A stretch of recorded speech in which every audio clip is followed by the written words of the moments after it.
Last video લેક્ચરની અંદર આપણે chapter number 4 ની શરૂઆત કરેલી છે, જેની અંદર આપણે ચેપ્ટર નંબર 4 ની પ્રસ્તાવના જોઈ હતી. હવે આજના વિડિયો લેક્ચરની અંદર આજે આપણે આગળનો ટોપિક ઉદ્ગમો અને ક્ષેત્રો જોવા જઈ રહ્યા છીએ.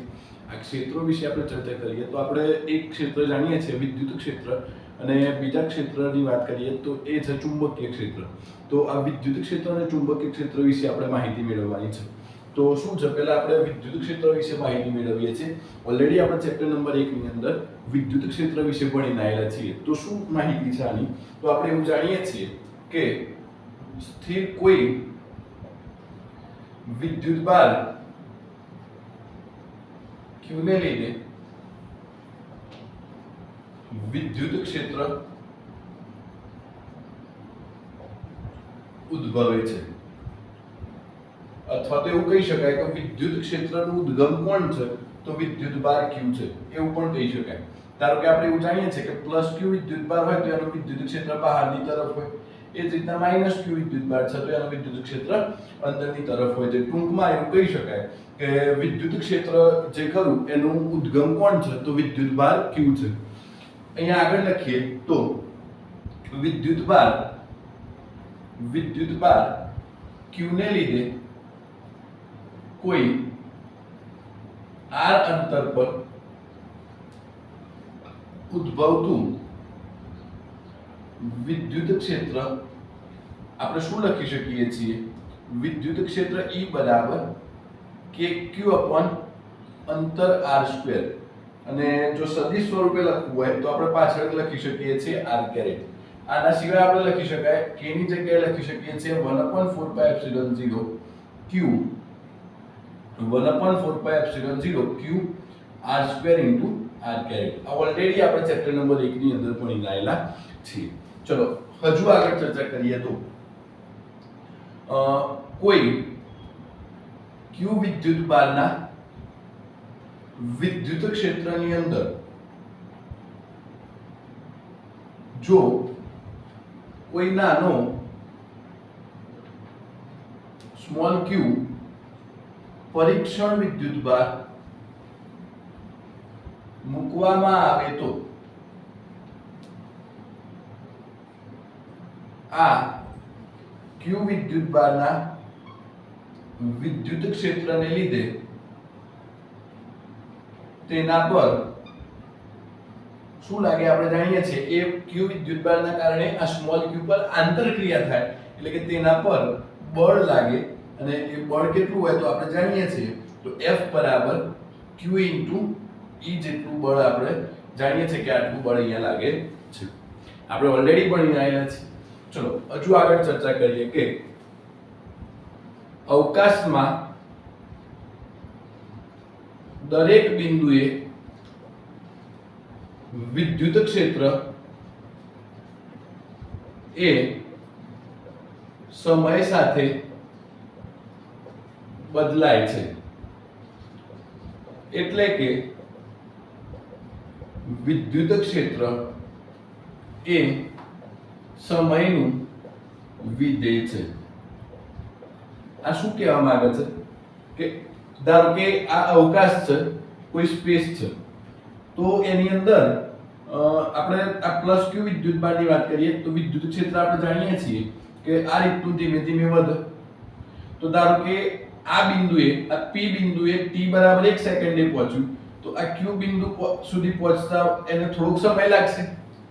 એટલે અહીંયા અવકાશમાં દરેક બિંદુએ વિદ્યુત ક્ષેત્ર સમય સાથે બદલાય. ટૂંકમાં આ q બિંદુએ કંઈક અલગ મૂલ્યનું હશે, એટલે સમય બદલાય એમ વિદ્યુત ક્ષેત્ર બદલાય.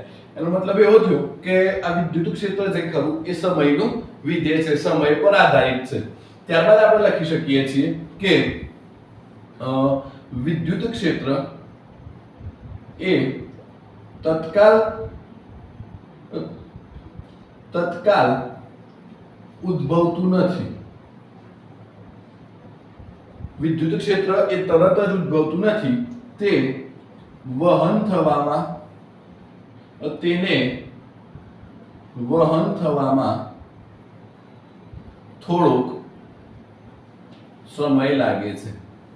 અગેન આ મુદ્દો પણ આગળના મુદ્દાને રિપ્રેઝન્ટ કરે છે કે વિદ્યુત ક્ષેત્ર ધારો કે +q વિદ્યુત ભાર છે એનું વિદ્યુત ક્ષેત્ર P બિંદુ પર પહોંચશે તો થોડોક સમય લાગશે, તરત P બિંદુ પર પહોંચી જતું નથી, ભલે માઇક્રોસેકન્ડ લાગે, નાનો સમય લાગે, પણ થોડોક સમય લાગે છે. એટલે વિદ્યુત ક્ષેત્ર એ તત્કાલ ઉદ્ભવતું નથી, તે વહન થવામાં થોડોક સમય લે છે.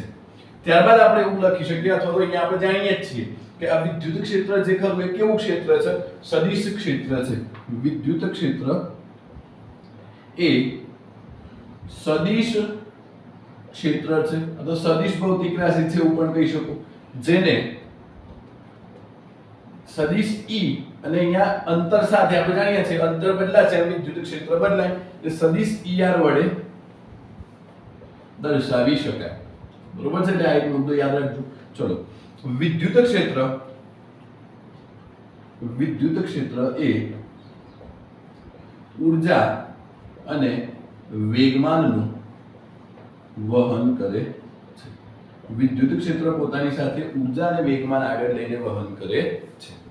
એટલે આ વિદ્યુત ક્ષેત્રની વિશેની માહિતી છે. અહીંયા યાદ રાખજો કે કોઈ વિદ્યુત ભાર q ને લીધે વિદ્યુત ક્ષેત્ર ઉદ્ભવે છે. એટલે વિદ્યુત ક્ષેત્ર અહીંયા આપણે જે છે એ સ્થિર વિદ્યુત ભારને કારણે ઉદ્ભવી શકે, અને સાથે સાથે ગતિમાન વિદ્યુત ભારને કારણે પણ વિદ્યુત ક્ષેત્ર ઉદ્ભવી શકે છે. જે આપણે અહીંયા ચુંબકીય ક્ષેત્રની હવે વાત કરીએ છીએ એની અંદર જોઈએ છે, તમે આટલું નોટ ડાઉન કરો. ચલો, આપણે વિદ્યુત ક્ષેત્ર વિશેની ચર્ચા કરી ગયા છે. હવે આપણે ચુંબકીય ક્ષેત્ર વિશેની વાત કરીએ. તો અહીંયા હેડિંગ મારીએ છીએ ચુંબકીય ક્ષેત્ર.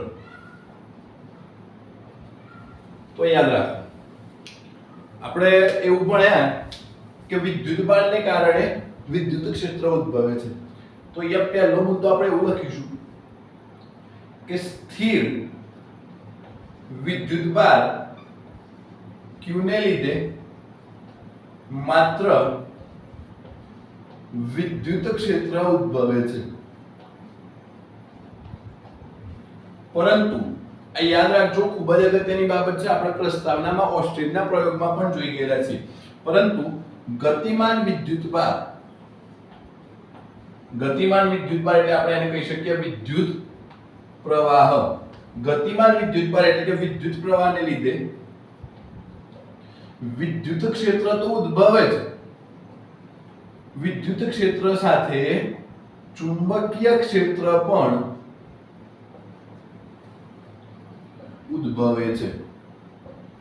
એટલે આપણે યાદ રાખીશું કે વિદ્યુત ક્ષેત્ર વિદ્યુત ભાર સ્થિર હોય કે ગતિમાં હોય, બંનેના કારણે ઉદ્ભવે, પરંતુ ચુંબકીય ક્ષેત્ર માત્ર જ્યારે વિદ્યુત ભાર ગતિમાં હોય ત્યારે જ ઉદ્ભવે છે. સ્થિર વિદ્યુત ભારના કારણે ચુંબકીય ક્ષેત્ર ઉદ્ભવી શકતું નથી. એટલે યાદ રાખજો આ. ચલો, જેમ આપણે વિદ્યુત ક્ષેત્રને સદિશ ER વડે દર્શાવતા હતા અને એવું કીધું હતું કે વિદ્યુત ક્ષેત્ર એ સદિશ ક્ષેત્ર છે, તો આપણે અહીંયા કહીશું કે ચુંબકીય ક્ષેત્ર પણ સદિશ ક્ષેત્ર છે, જેને જેમ આપણે ચુંબકીય ક્ષેત્રને ER વડે દર્શાવતા હતા એમાં આપણે PR વડે દર્શાવી શકાય છે. PR વડે આપણે આને દર્શાવી શકીએ છીએ. અને અહીંયા આપણે એક વસ્તુ યાદ રાખજો, અને આપણે ચેપ્ટર નંબર 1 ની અંદર ભણી ગયેલા છીએ કે અવકાશની અંદર ધારો કે આ કોઈક વિદ્યુત ભાર Q1 છે, આ વિદ્યુત ભાર Q2 છે, વિદ્યુત ભાર Q3 છે. તો આપણે જાણીએ છીએ ત્રણેય વિદ્યુત ભાર પોતાનું વિદ્યુત ક્ષેત્ર ઉત્પન્ન કરે. તો આ ત્રણેય વિદ્યુત ભારના કારણે કોઈ બિંદુએ ઉદ્ભવતું વિદ્યુત ક્ષેત્ર આપણે શોધવું હોય તો એના માટે આપણે સંપાતપણાનો નિયમ વાપરતા હતા. એટલે એવું કહી શકાય કે વિદ્યુત ક્ષેત્રની અંદર સંપાતપણાનો નિયમ લાગુ પાડી શકાય છે. તે જ રીતે વિદ્યુત ક્ષેત્રની અંદર સંપાતપણાનો નિયમ લાગુ પાડી શકાય છે. તે જ રીતે ચુંબકીય ક્ષેત્રની અંદર પણ આપણે સંપાતપણાનો નિયમ લાગુ પાડી શકીએ છીએ. અહીંયા યાદ રાખવાની બાબત એવી છે કે વિદ્યુત ક્ષેત્રનું ઉદ્ગમ સ્થિર વિદ્યુત ભાર અને ગતિમાન વિદ્યુત ભાર બંને છે, જ્યારે ચુંબકીય ક્ષેત્રનું ઉદ્ગમ એ માત્ર ગતિમાન વિદ્યુત ભાર છે. ચુંબકીય ક્ષેત્ર પણ સદિશ ક્ષેત્ર છે અને એને આપણે BR વડે દર્શાવી શકીએ છીએ. સદિશ BR આ પણ અંતરનું વિધેય છે. અહીંયા લેક્ચર અહીંયા પૂરું કરીએ છીએ. જો તમને મારી ટીચિંગ મેથડ પસંદ આવતી હોય તો વિડીયોને લાઈક કરો. ચેનલ પર જો તમે નવા હોય તો ચેનલને સબસ્ક્રાઈબ કરો. Thank you.